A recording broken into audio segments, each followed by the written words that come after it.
Before we get into the message, can we all bow our heads and pray? Ask God in this place. Father, we just thank you, Lord, for today. We thank you for this fellowship. We thank you for all the blessings that you put in our lives, Lord. We thank you for, even though we're going through some hard times, Lord, I just pray that you would reveal how we can be thankful to our hearts, Lord. I just pray that we would open our hearts and that you would speak, Lord. I pray that I would get out of the way and your spirit would move forward. We just thank you again for this evening, this day. Bless this time. Bless this message. We ask in Jesus' name. Amen. Okay, today you can see us being thankful in the midst of our trials. And I'm going to be going out of 1 Thessalonians 5:18. So if you guys got your guys' Bibles, you all should. If you don't, if you have a neighbor, if you have a Bible and your neighbor doesn't have one, you can share.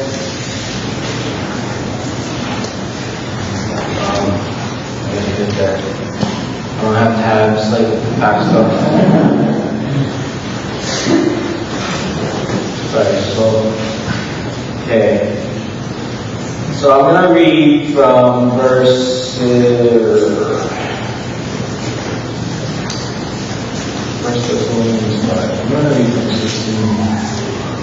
Where it says, to rejoice always, pray without ceasing.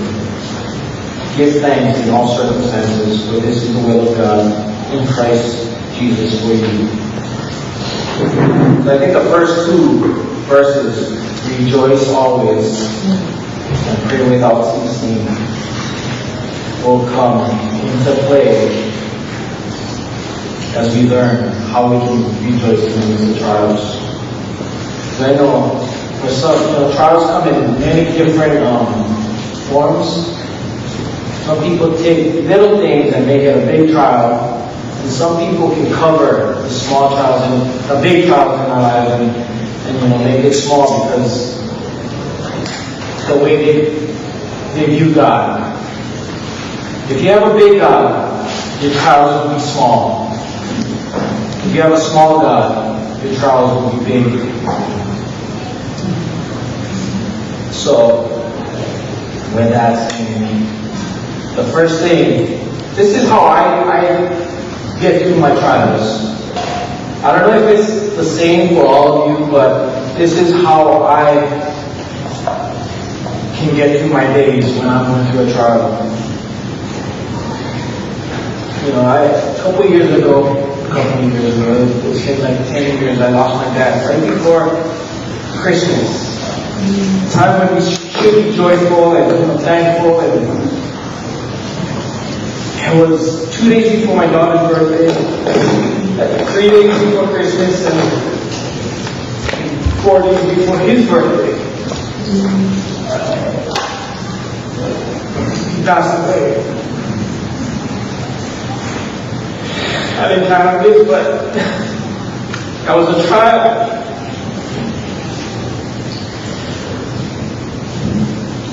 Don't think I can get through it and lift it up to God.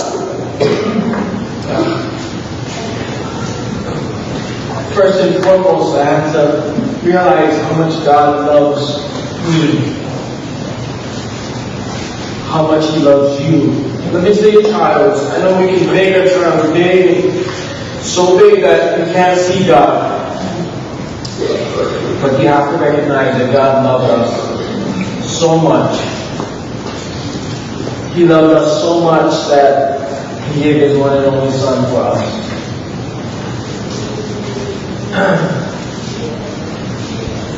And know that there's nothing that can separate us from the love of God. And I tried to do a PowerPoint, and so on your bulletin you might have know that. and the dot. Well, in that dot, you can fill it in. God's love never fails. And we're going to read in Romans 8:35-39. You don't have to turn there. It's up there. It says, "Who shall separate us from the love of Christ? Shall trouble, or hardship, or persecution, or famine, or nakedness, or danger, or sword? As it is written, for your sake we face death all day long. You are considered as sheep to be slaughtered. No. In all these things we are more than conquerors through Christ, or through Him who loved us.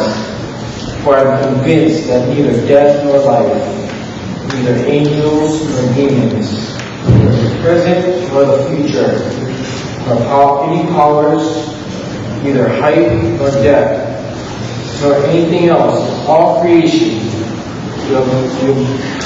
will be able to separate us from the love of God that is in Christ Jesus our Lord." There's nothing. The trials that we face today, and some of us have some real, trials in our lives where we're having a hard time to see the love of God. We don't understand why we got to go through what we're going through, because our eyes aren't on the love of God. Our eyes are on the trials in our lives.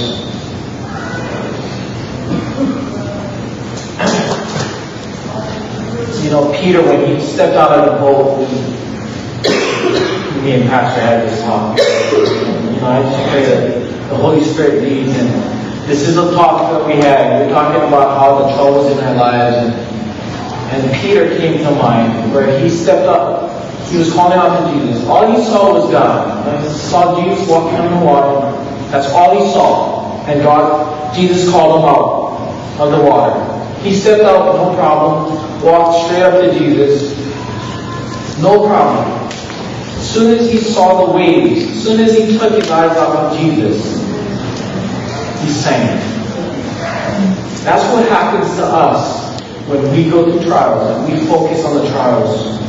We focus on the things that hurt rather than the love that makes us whole. And we have a hard time coping. We bring it upon ourselves when God shows us His love, there's three things you can do. You can reject it, you can ignore it, or you can embrace it.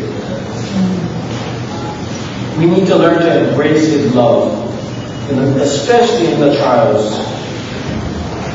Last week we sang a song that, I love that song. It says, "Your love never fails, it never gives up, it never runs out on me." His love never changes. It's our perspective, our view that changes. When we take our eyes off of Jesus, we fail to see His love, and we see the troubles in our lives. We all came to Jesus one way or another, but a lot of us came through hard times. Pastor had you heard his testimony. Mine was through my wife. She had some issues. So a lot of people came through adversity, through trials in our lives, and we were seeking, how do we get through this? Well, God's love showed up through a message, to a friend, that God is here. When we're broken is when He can make us whole. When we recognize that we're broken and we can't do it, our trials won't go away. But Jesus can be the glue to hold you. We don't understand. We don't have all the answers for why we go through what we go through. But we know that God holds us together. Focus on His love for us. Remember that first love. Remember what He did for you. See, and it's not something that he doesn't know anything about.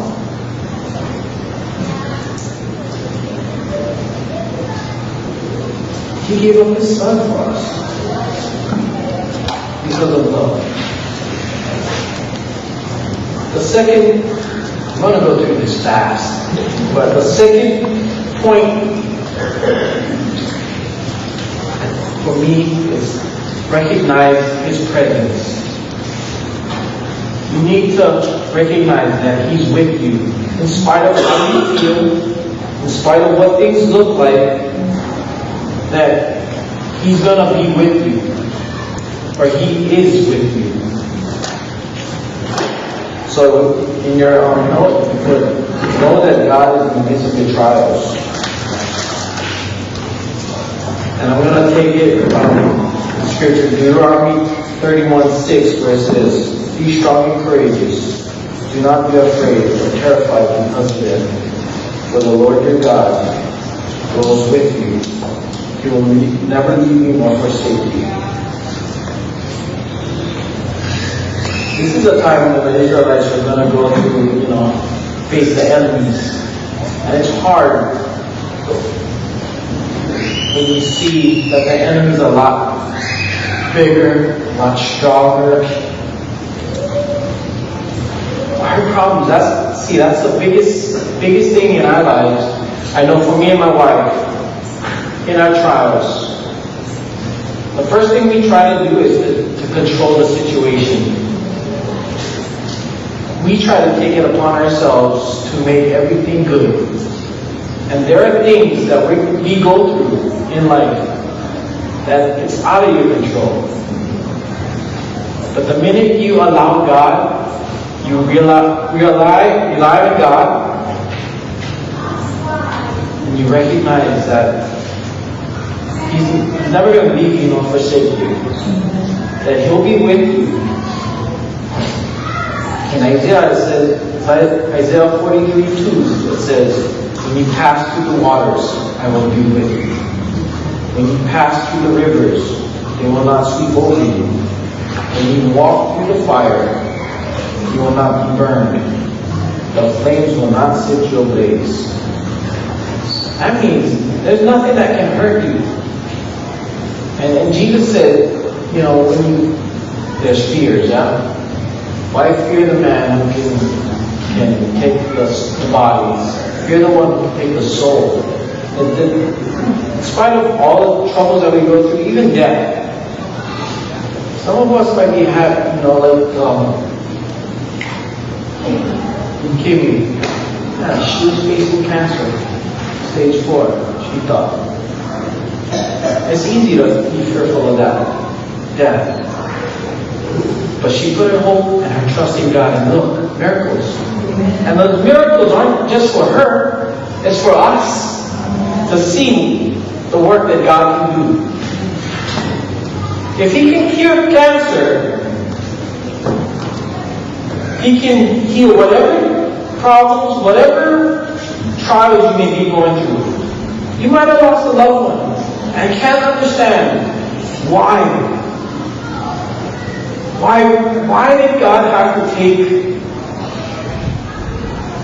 That's hard. But God is bigger than that. We should feel secure in Him and not what we see.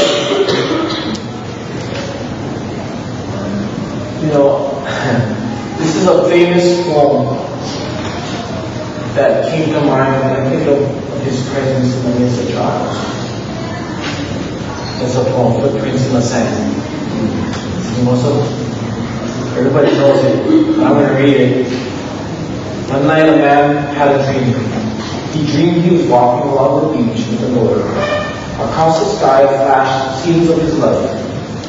For each scene he noticed 2 sets of footprints in the sand. One belonging to him, the other belonging to the Lord. When the last scene of his life flashed before him, he looked back at the footprints in the sand. He noticed that many times along the path of his life, there was only one set of footprints. He also noticed that it happened at the very lowest and saddest times in his life. This really bothered him, and he questioned the Lord about it. Lord, you said that once I had decided to follow you, you'd walk with me all the way. But I have noticed during the most troublesome times in my life, there's only one set of footprints. I don't understand why when I needed you most, you would leave me. The Lord replied, my son, my precious child, I love you and I would never leave you. During your time of trial and suffering, when you see only one footprint, one set of footprints, it was then that I carried you. See, God is always with you. Even in those low times, even in those struggles, when you feel like you're all alone. If you gave your life to Christ, know that He is in you.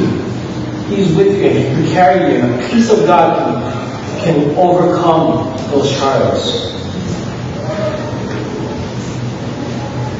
I know it's not easy, but we have to practice that. Looking to God. It's so easy to give in to the flesh and feel sorry and miserable. But God can carry you. God will carry you. God is bigger than all those troubles, all those pains. His love runs deeper than that.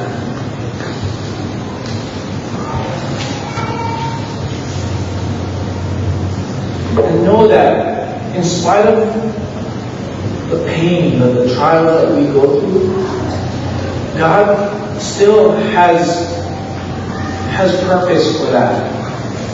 Yeah? You might be going through a hard time, and later on somebody else will be going through a hard time. And you can reflect on what He did for you. And you can help that other person. See, that's how God's love works. Look at this angel tree. We recognize, we felt the love of God in our lives. It's not about feelings, but we gave our lives to Christ because He loved us. We recognize that He loved us so much that He gave His one and only Son. And He suffered the worst pain that He's never felt. Jesus never been separated from the Father. Gave His life for us because He loved us so much. And we don't have to suffer because of Him. The angel tree, these kids are hurt. They're going through their own trials. Where's mom? Where's dad? And we can be the love of God. We can be the love of God and just share a little love in a gift. That's a small way. We can be representatives of the love of God in other people's lives because of the things that we've experienced, because of the trials that we've been through, because we recognize what God did for us, and we can return a favor to a little kid or a family. And that can turn into family. The church was birthed out of a few people who experienced the love of God. So He recognized that these trials, God has a plan for them. Know that God allows trials in our lives for a purpose is the third one. I'm running into this one.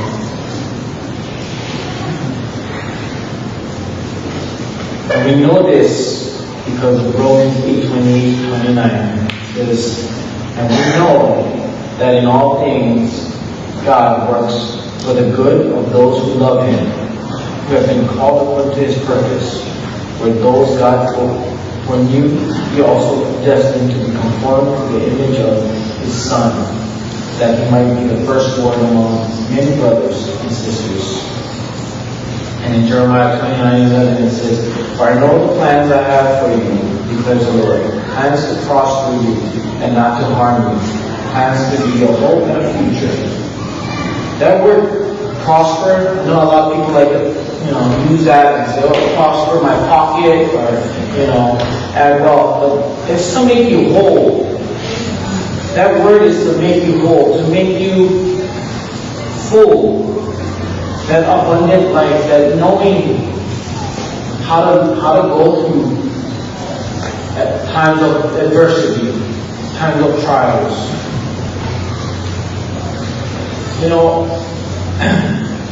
I'm going to prophesy right now. I have a future son-in-law. He's not my son-in-law yet, but I know he's going to be one, right? He went through some hard times. He's a football player in college, and he did well in college.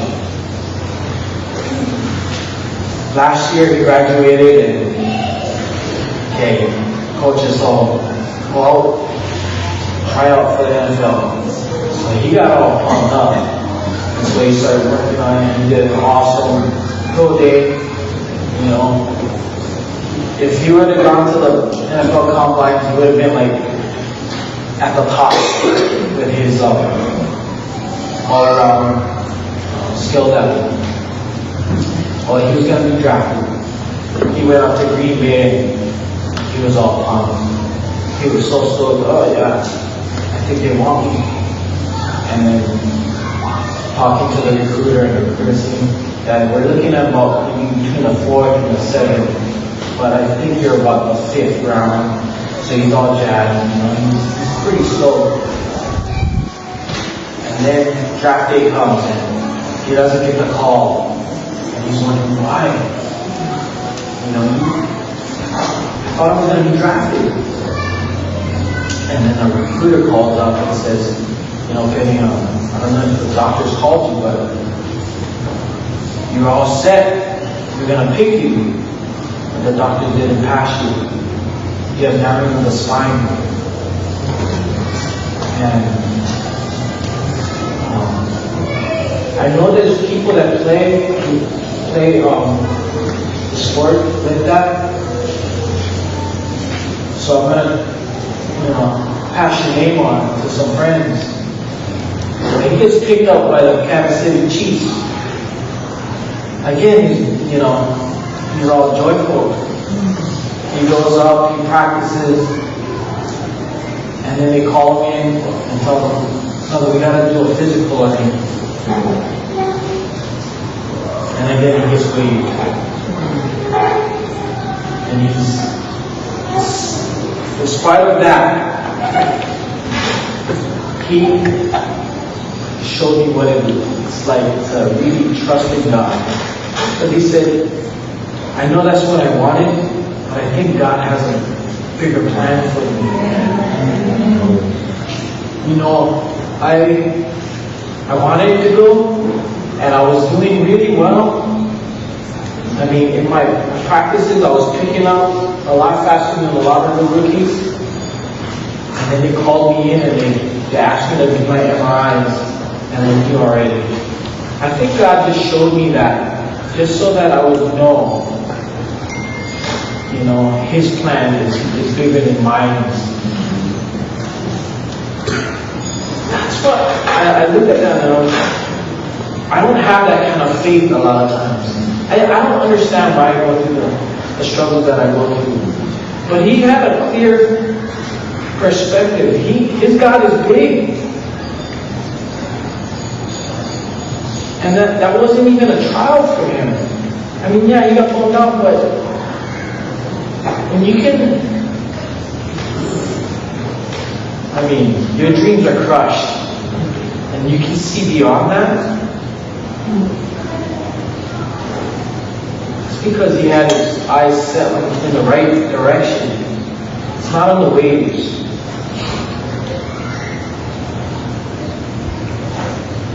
I look at a lot of us, we've been through some trials in our lives. I know Pastor, he explains all his trials. Every week he comes up, it's like, you got a new trial. But look, he's still here. I know a lot of us has gone through a lot. We don't understand. We don't understand why we need to go through these things. But I know God has bigger plans for us. Amen. Yeah? Yes. I mean, we can focus on the bad, the bad, the ugly, or we can just say, okay, God, I understand I'm going through this, and I know that you love me, and I know that you're here with me, and I know there is something bigger than my trials beyond that. That's where we need to really hone in on His love. When we're going through those hard times, when we're struggling, when we don't understand why we go through what we go through, instead of looking at the problem, the trial, the hurt, the pain, and questioning why, we don't know what tomorrow holds. Right? You know that one. You know what tomorrow holds. We all are dying. As soon as we're born, we're destined to die. But I know God holds tomorrow. We don't know what tomorrow holds, but we know who holds tomorrow, and that's God. So we need to focus in on His love for us. And says, know that God loves us. Know that He is with us. He carries us through those hard times. And know that this is His will for us and to help us grow. Our greatest growth in our lives comes from adversity. You learn to be strong. It doesn't kill you. Only helps you become stronger. So, I don't know if that's too quick or what. I like quick, But with that said, we can bow our heads, worship team, come on. Closing prayer. So when you're going through hard times, I don't know if we're not going through one now, we'll go through one later. Because as long as we're on earth, we're going to face trials and tribulations. I just say, with me, we can get through those times, when we really focus in on God's love. Know that He loves you. In spite of the troubles, if you don't understand why the love of God would allow us to go through hard times. You think about your kids, This is the way I think with my boy. When he's playing, and he doesn't want to listen. Or when I want to teach him something, I'll let him get hurt. Not to the point of a broken arm or anything like that, but I'll allow him to get defeated a little bit. Because it's when he's defeated is when he looks to me for answers. And that's how we should be with God. Recognize, I do have trials in my life. But look to God, because He has all the answers. And His love, first and foremost, should carry you to the knowing that He's there, knowing that He has something bigger on the other side of that trial. So with that, right? Father, we just thank you, Lord, for today. Thank you for your word. One other thing I'd like to mention, Lord, you don't have to be thankful for the trial. We don't have to be thankful for losing someone.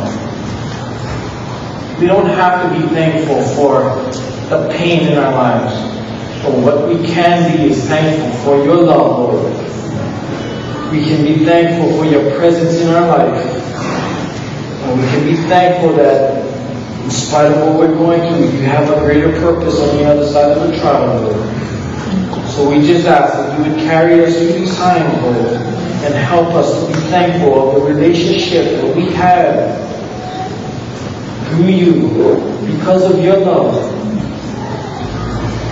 You never leave us nor you forsake us.